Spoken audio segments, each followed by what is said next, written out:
ാണ് തമ്പി ബ്രദറും ഉണ്ട്. അപ്പോൾ അവർ രണ്ടുപേരും കൂടെ ഈ ജോർജ് ബ്രദർ, ഷെറി സിസ്റ്റർ, ഇവർ പറവൂർ കൂട്ടായ്മ നടത്തുവാണ്. പക്ഷേ ഇവർ പ്രേയറിനായിട്ട് ആദ്യം അറ്റൻഡ് ചെയ്ത് കടന്നൊക്കെ വരുന്ന കാലഘട്ടം മുതൽ വെറും ഒരു വിശ്വാസിയായിട്ടാണ് കടന്നു വന്നത്. ഒരു സാധാരണ ഒരു സഹോദരിയായിട്ട് കൂട്ടായ്മകളിൽ വന്ന് ഇരിക്കുകയാണ്. അന്ന് തുടങ്ങി ഇന്ന് വരെ വന്ന അനുഭവങ്ങളിലുള്ള വലിയ ഒരു ദൈവപ്രവൃത്തിയെക്കുറിച്ച് സഹോദരി പറയും. ഞാൻ ദൈവസന്നിധിയിലേക്ക് കടന്നു വരാൻ ഒത്തിരി അനുഗ്രഹം എനിക്കറിയില്ലായിരുന്നു. പക്ഷെ എൻ്റെ അനുജത്തിമാർ രണ്ടുപേരെയും കൊണ്ട് ഞാൻ സൈപാസ്റ്റർ അടുത്ത് കൗൺസിലിങ്ങിന് വന്നതാണ്. അവരെ കൗൺസിലിങ് കഴിഞ്ഞു. അവർ പോയി കഴിഞ്ഞപ്പോൾ എന്നെ സൈപാസ്റ്റർ വിളിച്ചു. ഞാൻ പോകണമെന്ന് പറഞ്ഞപ്പോൾ എന്നോട് പറഞ്ഞു, നിങ്ങളുടെ ഒന്നും അറിയണ്ടേ എന്ന് ചോദിച്ചു. പക്ഷെ എൻ്റെ കൂടെ ഉണ്ടായിരുന്ന സഹോദരി പറഞ്ഞു, ആ ചേച്ചീനെ ചേട്ടൻ നല്ലോണം പൊന്നുവരെ നോക്കണം, ആ ചേച്ചിക്ക് പ്രശ്നമൊന്നുമില്ല എന്ന് പറഞ്ഞു. പക്ഷേ പാസ്റ്റർ പറഞ്ഞു, ഞാൻ ഒത്തിരി കാര്യങ്ങൾ പറയാം, അത് ശരിയാണോ എന്ന് ചോദിച്ചു. അപ്പോൾ എൻ്റെ അടുക്കളയിലൊരു മഞ്ഞ ബക്കറ്റ് ഇരിപ്പുണ്ടായിരുന്നു. ആ മഞ്ഞ ബക്കറ്റിൽ വെള്ളം പാസ്റ്റർ എന്നോട് ചോദിച്ചു, എന്തിനാ ഒരു ബക്കറ്റിൽ ചെറിയൊരു മഞ്ഞ ബക്കറ്റ് അവിടെ കാണുന്നുണ്ട്, അതിനകത്ത് വെള്ളം എന്തിനാന്ന് ചോദിച്ചു. അപ്പം ഞാനൊരു ഞെട്ടി. എന്നൊക്കെ പോലും കണ്ടിട്ട് പോലില്ല, ആദ്യമായിട്ട് ഞങ്ങൾ കാണുന്നതാണ് ഞാനും പാസ്റ്ററും കൂടി. അത് കഴിഞ്ഞ് എന്നോട് ചോദിച്ചു, അലക്കി നിൽക്കുമ്പോൾ മണി എന്ന് വിളിച്ചോ, അലക്കേണാന്ന് ചോദിച്ചോന്ന് ചോദിച്ചു. അപ്പോൾ ഞാൻ പറഞ്ഞു ഉവ്വ എന്ന് പറഞ്ഞു. അപ്പോൾ അപ്പോഴും ഞാനൊരു ഞെട്ടി, കർത്താവേ ഇതെല്ലാം ദൈവം ഉണ്ട് എന്നുള്ളത് എനിക്ക് ഉള്ളിൽ. ഞാൻ എപ്പോഴും പ്രാർത്ഥിക്കും, യേശുവിനെ വിളിച്ച് പ്രാർത്ഥിക്കും. ഞാൻ മേലോട്ട് നോക്കുള്ളൂ, പള്ളിയിലെ അമ്പലങ്ങളിലൊന്നും ഞാൻ പോവില്ലായിരുന്നു. പക്ഷേ പാസ്റ്റർ പറഞ്ഞു പിന്നത്തെ ആഴ്ച വരാൻ പറഞ്ഞു. പിന്നത്തെ ആഴ്ച ഞാൻ വന്നു, ഞാനും ഹസ്ബൻഡും കൂടി വന്നു. പാസ്റ്റർ കൗൺസിലിങ്ങിന് ഇരുന്നു. പാസ്റ്റർ എനിക്ക് ഓർമ്മ വയ്ക്കുമ്പോൾ തുടങ്ങിയുള്ളത് ഇന്നലെ വരെ എന്തെല്ലാം കഴിഞ്ഞിരുന്നു അതെല്ലാം എന്നോട് ചോദിച്ചെല്ലാം എനിക്ക് കറക്റ്റായിരുന്നു. അപ്പോൾ പാസ്റ്റർ പറഞ്ഞു, മോൾക്ക് ഒത്തിരി വരങ്ങൾ ദൈവം തന്നിട്ടുണ്ട്, അതെടുത്ത് ഉപയോഗിക്കണം എന്ന് പറഞ്ഞു. അങ്ങനെ ഞാൻ ദൈവത്തിലേക്ക് കടന്നു വന്നു. ആ ദൈവ ശുശ്രൂഷയിലായിരിക്കുമ്പോൾ തന്നെ ഒത്തിരി മക്കൾക്ക് വേണ്ടി പ്രാർത്ഥിക്കാനുള്ള കൃപ തന്നു ദൈവം. ഒരുപാട് പേര് എന്നെ വിളിച്ച് പ്രാർത്ഥിക്കും. അവർക്കൊക്കെ അത്ഭുതങ്ങളും അടയാളങ്ങളും. ഇന്ന് ഇപ്പോൾ 8-9 കൊല്ലത്തോളമായി ഞാൻ ദൈവസന്നിധിയിൽ ദൈവത്തോടു കൂടെ ഏത് കാര്യം, അതെൻ്റെ വീട്ടിലായാലും മക്കളായാലും. എൻ്റെ ജീവിത പങ്കാളി ഇതിനകത്തേക്ക് വരാനായിട്ട് ഒത്തിരി മടിച്ചു, ഇറങ്ങിപ്പോയ സമയമുണ്ട്. നീ ജാതി മാറിയ ആളുകളുടെ മുമ്പിൽ എനിക്ക് പുച്ഛമായി, എന്നെ വേർതിരിച്ചു, നീ മാപ്പിളയെന്നൊക്കെ പറഞ്ഞിട്ട് എന്നെ ഒത്തിരി ബുദ്ധിമുട്ടിച്ചെങ്കിലും ആ സമയത്ത് ഇവർ അച്ഛനും മക്കളും ഇറങ്ങിപ്പോയപ്പോഴും ഞാൻ കർത്താവിൻ്റെ മുമ്പിൽ മുട്ടുമടക്കി.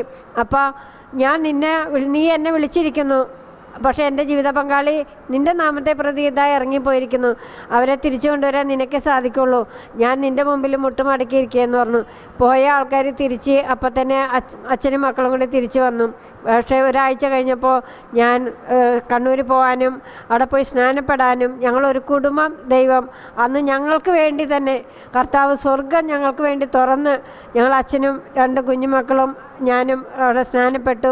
അന്ന് തുടങ്ങി ശുശ്രൂഷ ചെയ്യാൻ, ഓരോരുത്തർക്ക് വേണ്ടി പ്രാർത്ഥിക്കാനും. അവിടെ ഒരുപാട് വിദേശ രാജ്യങ്ങളടക്കം അനേകം മക്കൾ ഇന്ന് ദൈവസന്നിധിയിൽ കടന്നു വരാനും ദൈവമക്കൾക്ക് വേണ്ടി ഈ സമയം വരെ പ്രാർത്ഥിച്ചുകൊണ്ടിരിക്കുന്നു. ഞാനൊരു ശുശ്രൂഷകയും കൂടിയായി കർത്താവ് ഒരുക്കി തന്നിരിക്കുന്നു. പറവൂരൊരു ചർച്ച് നടത്തുന്നുണ്ട്, ട്രിനിറ്റി ഇൻ്റർനാഷണൽ സഭ. ആ ദൈവസഭ തന്ന കർത്താവ് എനിക്കത് 3-4-5-6 കൊല്ലത്തിന് മുമ്പ് ഞാറൊക്കെ ചർച്ചിലിരിക്കുമ്പോൾ ഇതേപോലെ സൈപാസ്റ്റർ അവിടെ ചർച്ചിട്ട് തന്നിരുന്നു. ആ ചർച്ചിലിരിക്കുമ്പോൾ കർത്താവ് അന്ന് എനിക്കൊരു സന്ദേശം തന്നു, നിനക്കായി ഞാനൊരു സഭ തരും, അനേകം ആട്ടുകുട്ടികളെ തരുമെന്ന്. അപ്പോൾ ഞങ്ങളത് ഞാനും ഉണ്ട്, എൻ്റെ കൂടെ സിസ്റ്ററും ഉണ്ടായിരുന്നു, ഷെറി സിസ്റ്ററും ഉണ്ടായിരുന്നു.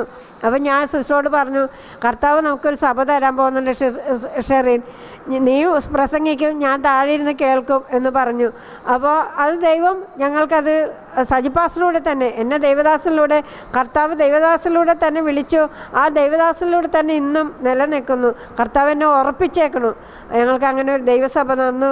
ഇപ്പോൾ അത് നല്ലവണ്ണം ദൈവത്തിൻ്റെ അനേകം അനുഗ്രഹങ്ങളും അനേകം മക്കളെ കൂട്ടി തന്നുകൊണ്ട് എന്നിരിക്കുകയാണ്. അത് ഇനിയും ഒത്തിരി നന്മകളും കൃപകളും ദൈവത്തിൻ്റെ എല്ലാ സാന്നിധ്യവും ഞങ്ങളോടും ദൈവമക്കളോടും കൂടെ ഇരിക്കണം എന്ന് പ്രാർത്ഥിക്കുന്ന യേശുക്രിസ്തു നാമത്തിൽ തന്നെ ആമേൻ.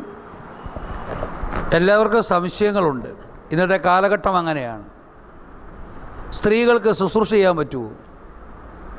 മാർത്ത എന്താ ചെയ്തത്? മറിയം എന്താ ചെയ്തത്? യേശുവിൻ്റെ കൂടെ നിന്ന് മാറിയോ? സ്ത്രീകളെന്നോ പുരുഷന്മാരെന്നോ വ്യത്യാസമില്ല. നിങ്ങൾ ലോകത്തിന് അതിർത്തി വരെയും പോയി എല്ലാ സൃഷ്ടികളോട് സുവിശേഷം പറയുവിൻ. പ്രവചനപരമുണ്ട്, രോഗശാന്തിപരമുണ്ട്, പ്രാർത്ഥനാപരമുണ്ട്, ദൈവവചനം പറയാനുള്ള കൃപയുണ്ട്. ഇത് നിങ്ങൾക്ക് എന്തുകൊണ്ടാകുന്നില്ല?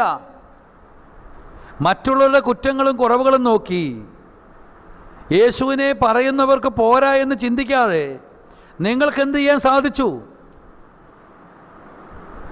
ഈ സഹോദരി ലോകം മുഴുവനും പ്രാർത്ഥിച്ചുകൊണ്ട് അനേകരെ ക്രിസ്തുവിലേക്ക് ആനയിക്കുമ്പോൾ അവർ ക്രിസ്തുവിൻ്റെ കൂടെയാ. നിങ്ങൾ വീട്ടിൽ കഞ്ഞിയും വെച്ച് കറിയും വെച്ച് കുറ്റവും പറഞ്ഞ് നുണയും പറഞ്ഞ് പോകാതെ ഈ സഹോദരി ഒരു മാതൃകയാണ്. പറവൂർ പ്രദേശങ്ങളിൽ അനേകരുടെ കുടുംബങ്ങളിൽ പോയി പ്രാർത്ഥിക്കാറുണ്ട്. നിങ്ങളെയും ദൈവം വിളിക്കുവാണ് ഇതുപോലെ. ഇതിനൊരു കാരണമുണ്ട്, അടിസ്ഥാനമുണ്ട്. നല്ലൊരു കൗൺസിലിംഗ് അറ്റൻഡ് ചെയ്തു, ദൈവവചനം നല്ലൊരു ഉള്ളിക്കേറി. യേശു ഉള്ളിൽ നിന്ന് പോയില്ല.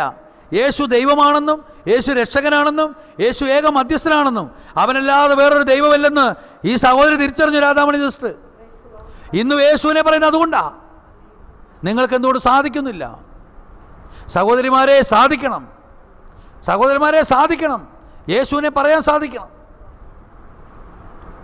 ഇപ്പോൾ ഈ സഹോദരിയുടെ സാക്ഷ്യം പറയുമായിരുന്നു, ദൈവവചനം കേൾക്കാൻ എവിടെയുണ്ടെങ്കിലും പോകണം, ദൈവവചനം കേൾക്കണം, ദൈവത്തിൻ്റെ വചനം ചർച്ച ചെയ്യുന്നിടത്തൊക്കെ പോകണം, പ്രാർത്ഥന എവിടെയുണ്ടെങ്കിലും പോകണം, പ്രാർത്ഥന കൂടണം. യേശു മതിയായവനാണ്, അവൻ നിങ്ങളെ അനുഗ്രഹിക്കുക തന്നെ ചെയ്യും.